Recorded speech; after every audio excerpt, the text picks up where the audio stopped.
sometimes people just want to be told what they should be doing. Finding people in my team that act like that so that it's a balance to how I personally behave is an advantage. This is the Pass the Pitch podcast with Anna Frazzetto. Each episode, we sit down with bold thinkers and industry trailblazers to uncover the strategies, stories, and sparks of inspiration that drive growth and transformation.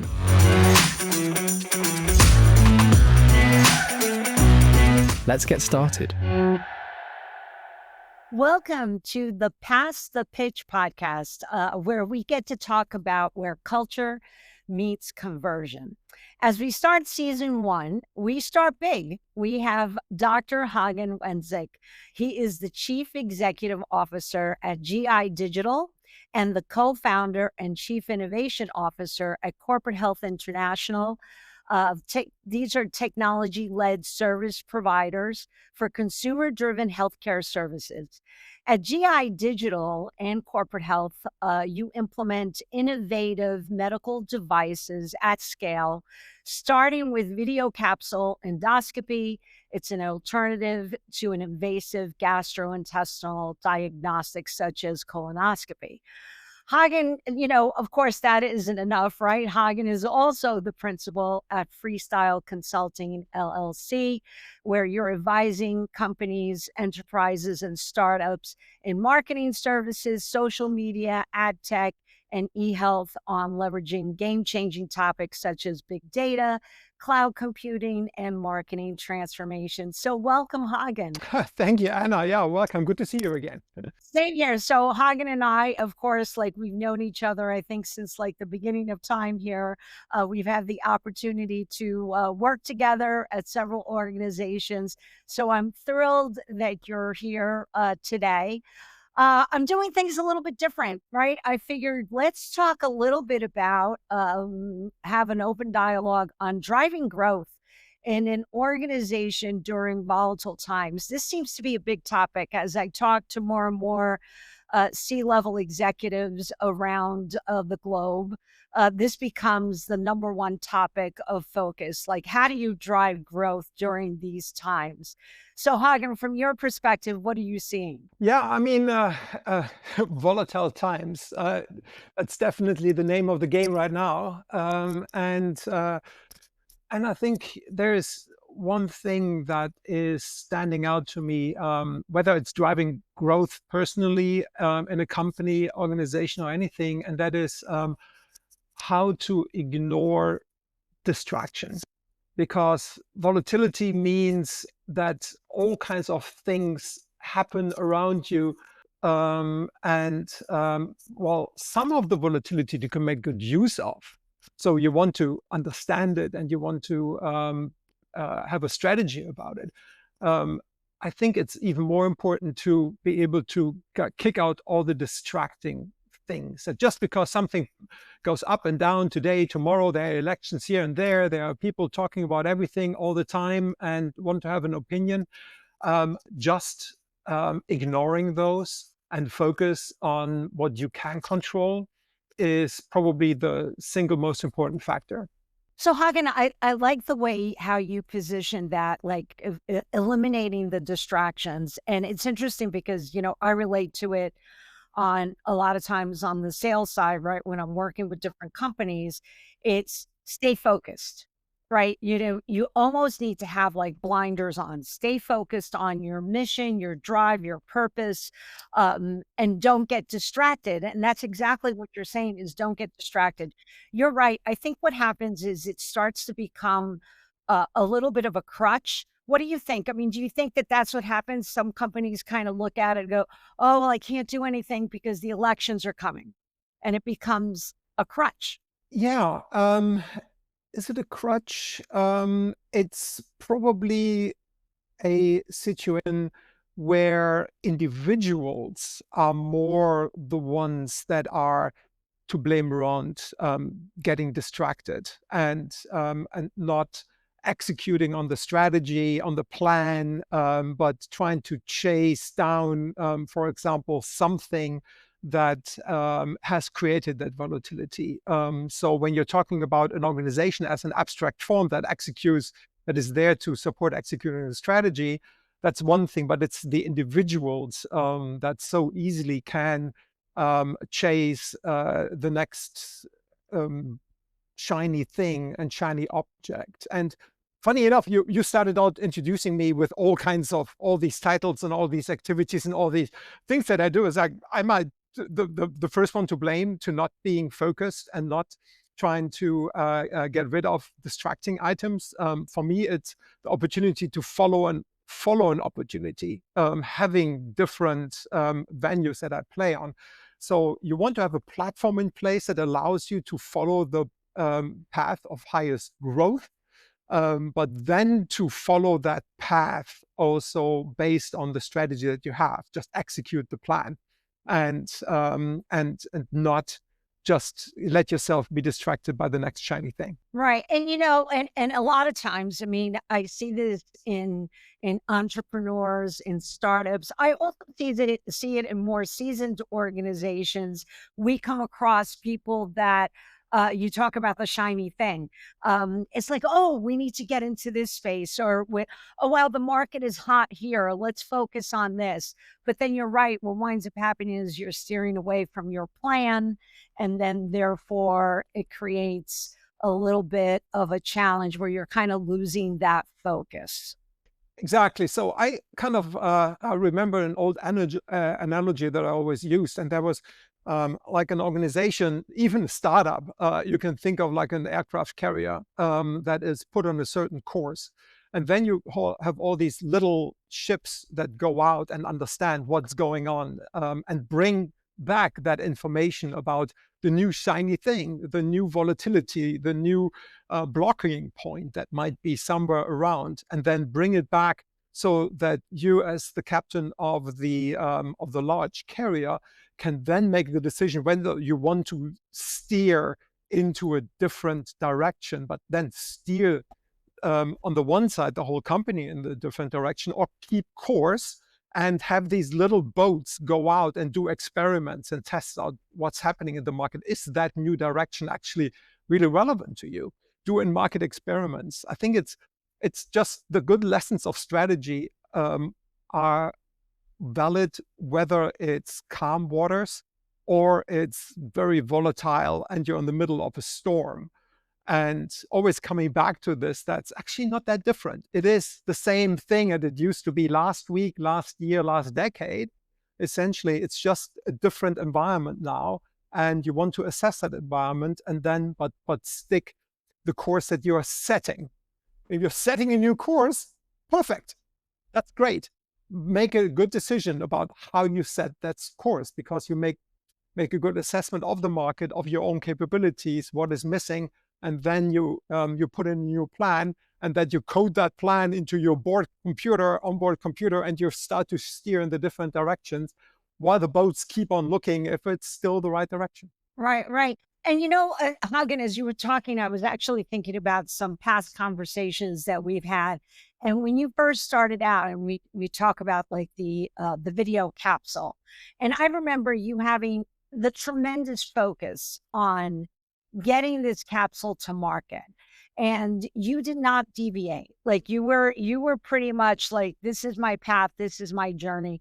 And you definitely encountered obstacles and challenges. Different countries have different rules, regulations, and maybe you could share a little bit of that journey, because I think it is impactful. Yeah, yeah. Sometimes I'm looking back and thinking, wow, it's now 8 years, and I'm still staying course. Is that such a good idea? Should I have abandoned it maybe earlier to jump to a better opportunity? But it's starting to make the impact that it has. So capsule endoscopy being a minimally invasive device that you swallow to take a whole video of your intestines.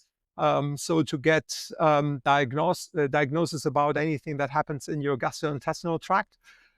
Is that technology. And the technology has been on the market since already 20 years, but never really came to its full potential. So me being an IT-driven services person, took that technology that's on the market and wrapped it into a service environment. Use technology to automate as much as possible, standardize a lot, and just try to find ways to get this capsule into more patients and then analyze the results with the highest possible quality. And it has been a journey of discovery of what are the decision-making processes of especially healthcare systems. And here, talking about a healthcare system can be a whole system like the NHS in the UK running healthcare for the whole country, or it's the system of a local GI practice that wants to leverage new type of technology. And all of these systems require a different approach to actually start drive adoption of the technology in general, but our service specifically. And we went through the journey all across the world now. Started in Denmark, went out to the UK, especially up to Scotland. Since the pandemic, we finally were able to kick it off here in the US. But my first big launch customer now that is deploying is in Guam. So US territory, but all the way on the other side of the world. It's a great opportunity, just a little bit painful to always travel there all the time. But what became clear to me is to drive such a disruptive technology and disruptive innovation is to learn all these different parameters that allow you to encourage the adoption, because you're not the driver of adoption. You're not telling somebody to use something. You need to make somebody else want to use it. You need to make it part of the system, that people become excited about it and see what you offer as the solution to their problems of managing waiting lists, finding more, giving access to this diagnosis to more people in the world, to figure out how to pay for it, to collect all the right data, to justify what you're doing. All these different bits and pieces need all to come together. And it takes quite a while to bring it all together. But I think we're now, since the last couple of years, at the stage where it has all come together. And so we're now seeing it catching on and being deployed, helping patients, helping people to be earlier diagnosed or to live better with the disease. Right. I mean, and Hagen, and you tell the story, first of all, I get chills every time you kind of walk through the journey, because it has been a long journey. But I mean, it talks to resilience, persistence, being passionate about what you believe in, having the grit to really carry on when you would, encounter certain obstacles along the way. So, truly, truly remarkable, and keep doing what you're doing. I want to take the conversation now to talk a little bit about impact of culture. So it's so interesting because, culture, me being a first generation in this country, obviously migrating here and kind of feeling like you didn't belong or you didn't fit in.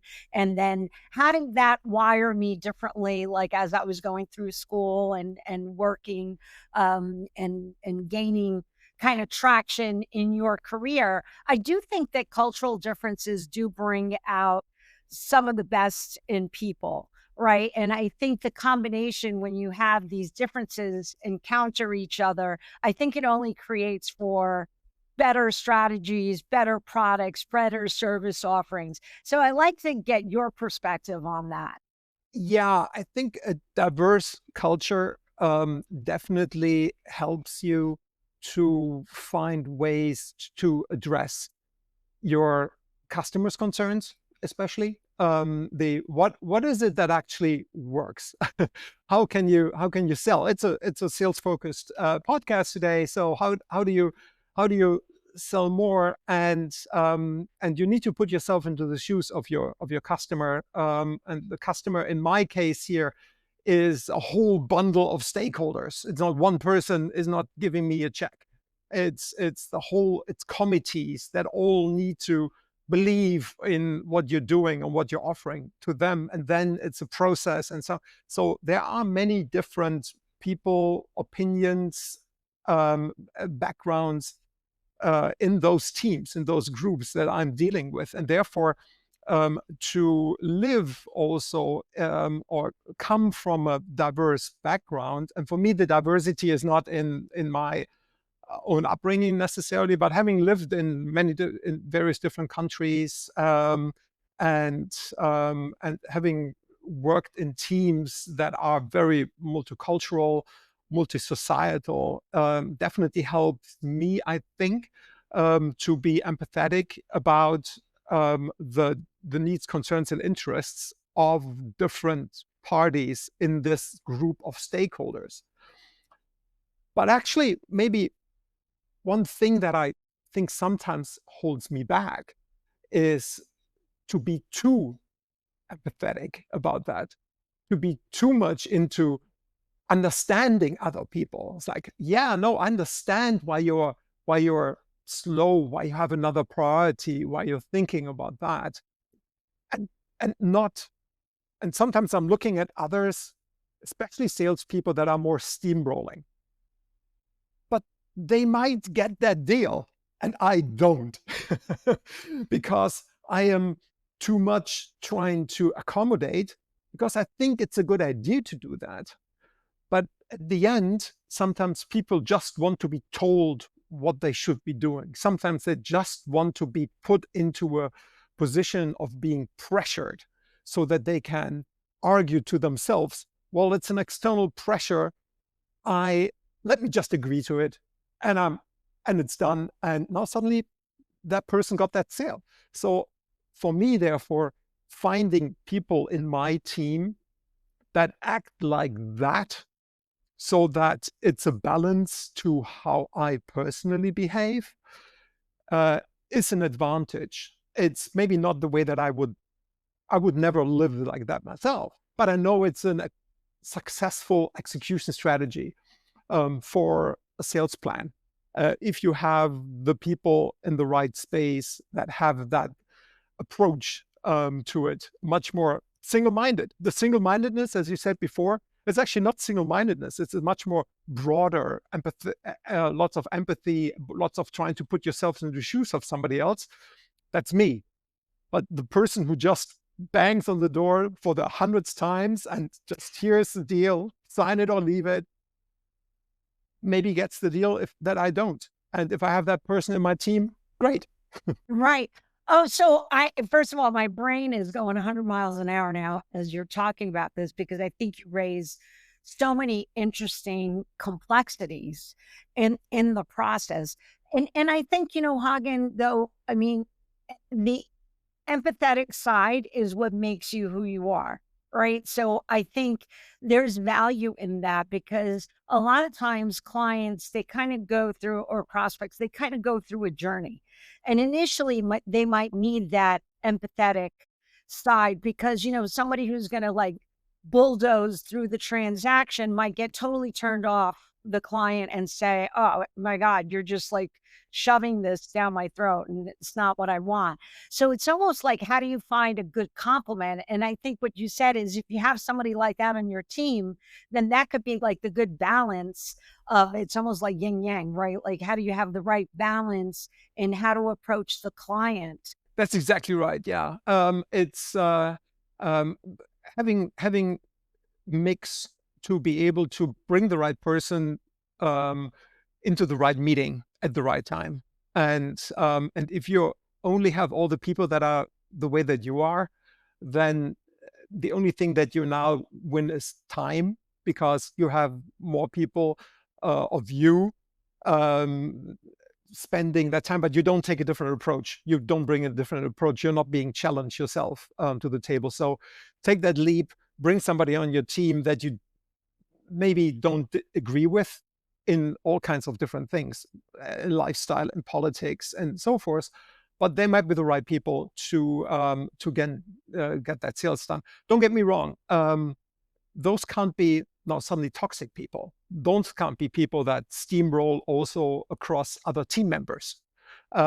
It's a person that takes a different approach to the way that they are interacting with a customer, to then let's drive a sales or lay the groundwork or do the execution and provide all the security and trust to the customer that what you're doing is actually executed well.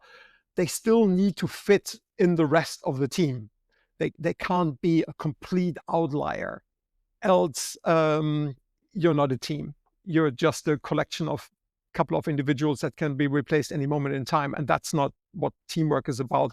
That's not what I'm also interested in when I'm building a company. Right. Yeah, and you know what? That's also extremely valuable, because that's why I appreciate a lot of times when companies do the different assessments to determine, like, there's DISC, there's Myers-Briggs. I mean, there's a ton of them out there, but it kind of shows you the complement of how do you build a team so that you don't have all type A, bulldozing approach, because then that's not going to be a successful team, as opposed to the balance that you're referring to, but still complements the team. Excellent perspective. Okay, so Hagen, now let's talk about this is one of my favorite subjects, because talking about personal bliss, right? So what does that mean? The balance between family, health, well-being, work, and how do you really balance it out? I actually heard a speaker just recently, and I think it was Molly Fletcher, and she said, there's no such thing as balance. What it is it's a seesaw at times, and you have to figure out, like, what has a little bit more priority at certain portions of your day versus other portions of the day, and that's how you balance the whole thing out. But you can't have, like, every day it's going to be identical and you have the perfect mix of being able to address all these components. What are your thoughts? Not sure if I actually agree with that, Okay. because I do, if I'm working my normal office hours, as right now, I'm in my home office, which is where I am if I'm not traveling or have a business meeting or be in the office in the city. But usually I'm working from home. Then I really, I'm starting early, and I like to get things done as quickly as possible throughout the morning hours, because that's where I have still most flexibility and time for myself. But I also like to finish up the day with sports, with exercise. My brain has been busy all day. My body has not been busy all day. So there is a disbalance between my body. My brain has been working like crazy, and my body's just sitting on a chair. So now I need to flip it around to recreate that balance. I need to move my body. I need to exercise, get my heart rate up, and use my muscles and everything else.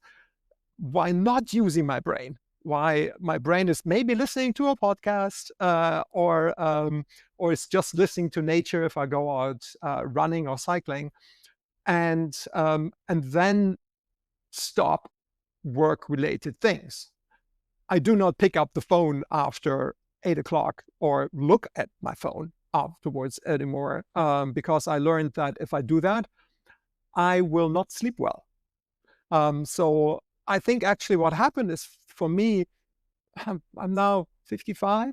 I have quite a long life already, that I had various different approaches to how do I start my day, how do I run my day, where do I live, what do I do, and over the time figured out how much sleep do I actually need, how much good sleep do I need to function well, not just the next day. Well, the next day is always okay. It's more the next 5 days. Are they still okay? So after a while, I figured out what I have to do. I have to sleep 7 hours on average, and then I'm perfectly fine. If I'm on average down to 6 hours, I don't function well.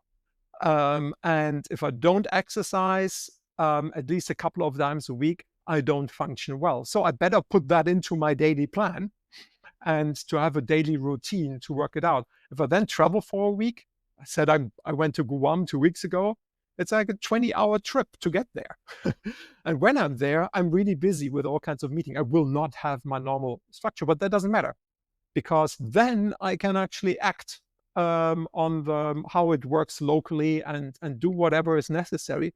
Because when I'm coming back, I fall back into my routine of framing my day so that within my day, where I do productive things, they just work. I'm quick in thinking, in operating. I don't get tired, and that's what I want, to be able to be sharp throughout the day, because I frame my day with a certain structure and plan that I have in place.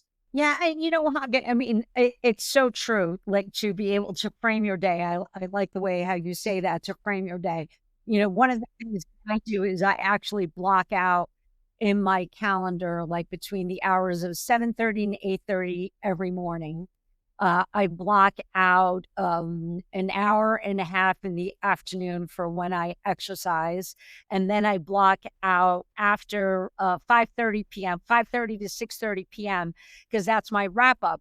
And I lock it into my calendar on purpose, because if I don't do that, what happens is my days start getting all like packed with different meetings, and then I can't move things. And then I'm sitting at my desk, and I'm a high energy person. So if you have me sitting at a desk for 8 hours, I'm not going to be fun with.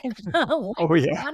At night, I need to literally run around and go do something, because I feel so pent up from being behind a screen, especially if I'm not with clients, right? So I think those are valuable takeaways. Frame your day. And the fact is that you give yourself the flexibility that when you do travel, it's okay. You can restructure those days to follow the norm of wherever you are. Exactly. Yeah. By the way, I incorporated something. You put in the whole blocks of time in the middle of the day. I found that often difficult to be able to do that, to accommodate meeting times that customers have. Especially, I'm dealing with doctors very often, and they really. I have service here. I can block you, give you some time there. If it's in your block, you can't never talk with them. Is exercise snacking. That is something that I incorporate. We have a townhouse here where I live, where my home office is. I'm on the top floor. And so what I do every time that I go downstairs to the kitchen to get a new cup of tea, for example, or so, every time I come up, I do a little exercise, 20 push-ups. Just take my weights and do 20 little lifts. If I don't have to be on screen, on video, I just put my AirPods in for the Teams call. And while I'm doing that, I'm just stretching a bit. Nothing that distracts you from your call, but it helps you with a little bit of extra exercise. And if you do that just day in, day out, and you snack a little bit, just like if you have all these unhealthy snacks, you get fat. If you have all these healthy exercise snacks, you get fit. I love that, Hagen. I'm going to definitely adopt that. I love that, exercise snacks. That is fantastic. I think that's so valid to be able to do that. I'm also on the top floor, so I need to start like running up and down the stairs and make it a little bit more fun. Exactly. Yeah, that works. And it's it's the walking is opportunity, but it's just that change, like you moving around and not sitting on your desk for 8 hours. Yes. So, okay, Hagen, unfortunately, we're kind of wrapping up, but I wanted to end with a fun rapid fire question. So I'm going to ask you some questions, and I want you to tell me the first thing that comes to your head. I'm kind of following the Stephen Colbert style of wrapping up his interviews. What's the most unusual item on your desk right now? What's the most unusual item on that? Oh, okay. Let's pick this one here. That is a Zwift Click, little device that I'm using when I'm exercising on my trainer in the evening. And I'm typically riding then within the virtual world of Zwift. And this one here changes gears virtually so that I don't have to actually shift gears, which makes noise, which is sometimes annoying to anybody else in the house. This one shifted virtually, and it just sits here because I usually have it in my hand. when I'm cycling, and so that's kind of probably the most unusual thing that's on my desk right now. Everything else is pretty boring stuff. Oh my God, that's great. Okay, so what's your guilty pleasure song that you'd never want anyone to hear during a sales call? Yes. So I'm German. Might have noticed anybody else from my accent here. And it was just the start of the carnival season over in Germany on 11/11 always. And there's one song that when we're going out partying for carnival, always sing out loud. It's Viva Colonia from Die Höhner. Anybody who knows that song would be, and is not German, it would be very strange. So therefore, if I hear that on a sales call, I would be very distracted probably, and therefore rather not hear that there, and rather hear it only in the safe party space. That is fantastic. Okay, who would play you in a movie? Let's stick with the German theme here, even though he's not German. But anyway, Christoph Waltz. I like sarcastic myself a bit, ironic as much. And he played everything from consultants to also very stressed out normal people. And so, yeah, I pick him.